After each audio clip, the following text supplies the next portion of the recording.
কাতল মাছ, নারকেলের দুধ, ডাঁটা আর কাঁঠালের আটি দিয়ে মজাদার একটি তরকারি রান্না করেছি। খুবই মজার। চলুন আজকে দেখাই কিভাবে আমি রান্না করেছি এই মজাদার তরকারিটি। প্রথমে আমি পেঁয়াজগুলো ভেজে নিচ্ছি, বেরেস্তা করে নিচ্ছি। তার ভিতর দিয়ে দিলাম আমি জিরাগুলো দিয়ে ভালো করে ভেজে তারপরে আমি এগুলোকে তুলে রাখলাম একটা পাটায়। এদিকে আমার কাতল মাছগুলো আমি রেডি করছি। এর ভিতর দিয়ে দিলাম লবণ, হলুদ দিয়ে মাখিয়ে ফেলতে হবে যাতে প্রত্যেকটা মাছের গায়ে লবণ আর হলুদটা লাগে।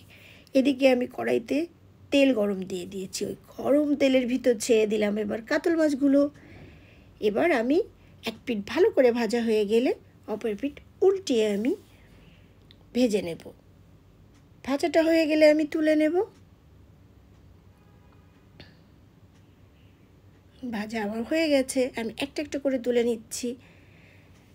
আমি এবার ওই গরম তেলের ভিতর দিয়ে দিলাম বাকি যে তেলটি ছিল, তার ভিতর দিয়ে দিলাম ডাঁটা, কাঁঠালের আটি, কাঁচামরিচ, পেঁয়াজ, লবণ, হলুদ দিয়ে আমি তেলের ভিতরই আমি এগুলোকে কষাতে থাকবো, ভালো করে কষাতে থাকবো। কষতে থাকুক এগুলো তেলের ভিতর। এই ফাঁকে আমি বেরেস্তা আর ওই পেঁয়াজগুলো পাটায় ভালো করে বেটে নিচ্ছি। সুন্দর করে বেটে নিলাম। এবার আসি আমার ডাঁটা আর কাঁঠালের আটি। এটা যখন তেলে কষানো হয়ে যাবে দিয়ে দেবো আমি এর ভিতর নারকেলের দুধ। নারকেলের দুধটা দিয়ে আমি আবারও কষাতে থাকবো।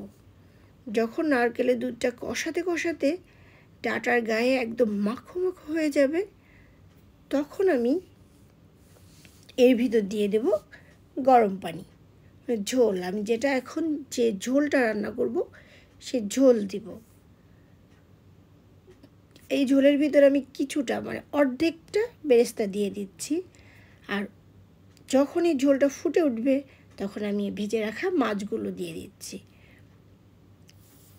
দিয়ে হালকা করে নেড়ে দিলাম।